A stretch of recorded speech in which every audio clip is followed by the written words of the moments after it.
Diabetes রোগীদের জন্য পৃথিবীর সর্বশ্রেষ্ঠ সুগার হচ্ছে কোকোনাট সুগার। কোকোনাট সুগার খাওয়ার পরে ডায়াবেটিস রোগীদের শরীরে কখনোই ডায়াবেটিস বাড়ে না। খেজুরের রস তো অনেক খেয়েছেন, কিন্তু আপনি কি জানেন খেজুরের রসের মতো করেই নারকেল গাছের উঁচি ফুলের অগ্রভাগ খুব চমৎকার ভাবে কেটে সেখান থেকে বের করা হয় সুস্বাদু মিষ্টি রস, যে রস থেকে তৈরি হয় 3 প্রকারের সুগার। একটা হচ্ছে নারকেলের গুড়, আরেকটা হচ্ছে নারকেলের চিনি এবং নারকেলের সিরাপ। থাইল্যান্ডে সাধারণত ছোট নারকেল গাছগুলোর অগ্রভাগ দিয়ে যে ফুল বের হয়, ঠিক ওই ফুলেরই অগ্রভাগটা কেটে ফেলে।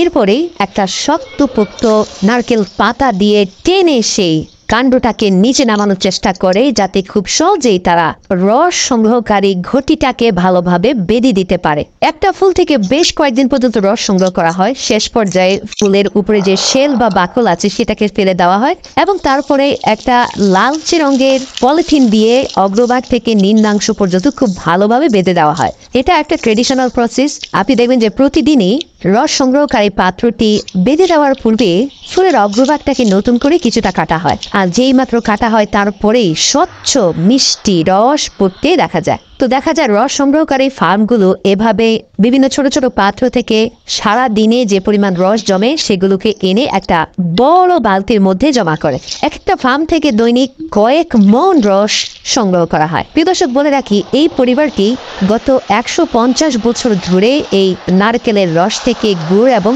সিরাপ তৈরি করে আসছে। এটা তাদের পারিবারিক ঐতিহ্য।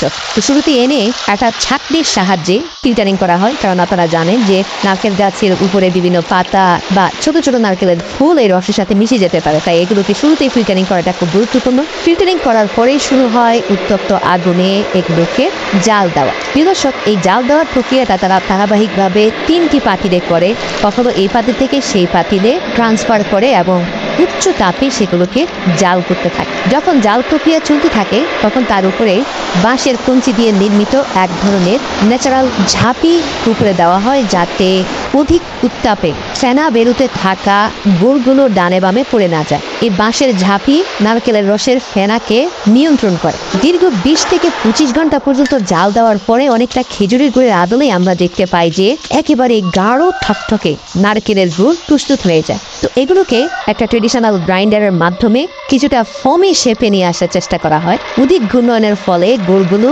রং পরিবর্তন হয়ে ফোমের আকৃতি ধারণ করে, আর গুড়কে জমিয়ে ফেলার জন্য এভাবে অন্তত টানা আধা ঘন্টা থেকে 40 মিনিট পর্যন্ত গুড়ের মধ্যে গ্রাইন্ড করতে হয়। তো প্রিয় দর্শক, এই গ্রাইন্ডিং এর পরে আবার আরেকটা হ্যান্ড ডিভাইস দিয়ে অনবরত সে গুড়টাকে নাড়াচাড়া করতে হয়। আপনি দেখবেন নাড়তে নাড়তে এক পর্যায়ে সেগুলো স্টিকি হয়ে গেছে, অনেকটা ঘিয়ের মতো মনে হয়। এগুলো দেখতে আসলে খুবই চমৎকার দেখাচ্ছে এবং মুখে দিলে আপনি বুঝতে পারবেন কতটা টেস্টি। নারকেলের একটা সুঘ্রাণ আছে, সাথে রয়েছে তীব্র মিষ্ট স্বাদ। তো এই ন্যাচারাল নারকেলের গুড়টাকে একটা বড় ড্রামের মধ্যে নিয়ে সেখান থেকে নির্দিষ্ট ওজনের ভিত্তিতে পলিথিনের মধ্যে ওজন দেওয়া হয়। প্রতিটি পলিথিনে 1 কেজি পরিমাণে গুড় ঢালা হয়। আপনারা দেখতে পাবেন যে এগুলো ঠান্ডা হওয়া পর্যন্ত অপেক্ষা করা হয়, আর ঠান্ডা হওয়ার পরে মালাইগুলো অনেকটা খেজুরের গুড়ের মালাইয়ের মতো মনে হয়, তবে খেজুরের গুড়ের মালাইয়ের রং আরেকটু গাঢ় লালচে হয়, এগুলো একটু হালকা সাদা রঙের। তবে আপনি যদি আশপাশ দিয়ে হাঁটেন তাহলে এর মন মাতানো গ্রান আপনাকে মুগ্ধ করবে। পারিবারিকভাবে 150 বছর ধরে তৈরি করতে থাকা এই গুড় থাইল্যান্ডের বিভিন্ন অঞ্চলে সাপ্লাই করা হয়, তবে চাহিদা অত্যাধিক বেশি থাকায় মানুষজন এই পরিবারের কাছ থেকে এসে এসে গুড় সংগ্রহ করে নিয়ে যায়। তো প্রিয় দর্শক, কখনো থাইল্যান্ড ঘুরতে গেলে এরকম এক টুকরো গুড় মুখে নিয়ে টেস্ট করতে পারেন, আপনি নিজে অনুভব করবেন এটা কতটা স্বাদে।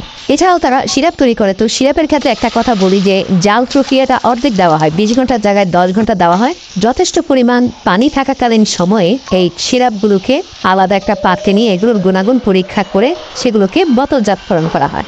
নারকেলের সিরাপ বেশিরভাগ জুস তৈরিতে ব্যবহার করা হয়। যারা স্বাস্থ্য সচেতন, কোনোভাবে চান না যে মিষ্টি জুস খাওয়ার মাধ্যমে তার শরীরে ব্লাড সুগার বেড়ে যাক, তারা নারকেলের সিরাপ দিয়ে জুস বানিয়ে খান, তবে সেক্ষেত্রে এগুলো অনেক এক্সপেন্সিভ হয়, দেখতে অনেকটা মধুর মতো মনে হয়। এছাড়াও প্রস্তুত করা গুড় থেকে একটা ট্রের মধ্যে গুড়টাকে রেখে দীর্ঘ সময় পর্যন্ত জমিয়ে ফেলা হয়। যখন একবারে শুকনো হয়ে যায় তখন সেটাকে চামচের সাহায্যে কেটে কেটে ঝরঝরে করে আরেকটা ছাঁকনির সাহায্যে ছেঁকে ছেঁকে সেখান থেকে এই নারকেলের চিনি তৈরি করা করা হয়। এই চিনিটা কিন্তু চা, কফি যে কোনো ক্ষেত্রে ব্যবহার করা যায়, 100% নিরাপদ। গবেষণায় উঠে এসেছে যে নারকেলের চিনি রক্তে শর্করা মাত্রা নিয়ন্ত্রণে সাহায্য করে। এতে রয়েছে ফাইবার, যা রক্তে শর্করার মাত্রা বাড়তে দেয় না। তাই ডায়াবেটিস আক্রান্ত রোগীদের জন্য এই চিনি খুবই উপকারী। এছাড়াও এই চিনি মধু থেকেও বেশি উপকার। নারকেলের চিনিতে একই সাথে ক্যালসিয়াম, জিঙ্ক, আয়রন এবং পটাশিয়ামের মতো পুষ্টি উপাদান রয়েছে। এছাড়াও নারকেলের চিনি খেলে রক্ত সঞ্চালনও ভালো হয়। এই চিনি শরীরে আয়রনের ঘাটতি পূরণ করে। প্রিয় দর্শক, ভিডিওটি ভালো লাগলে অবশ্যই আপনার প্রিয়জনদের সাথে শেয়ার করবেন।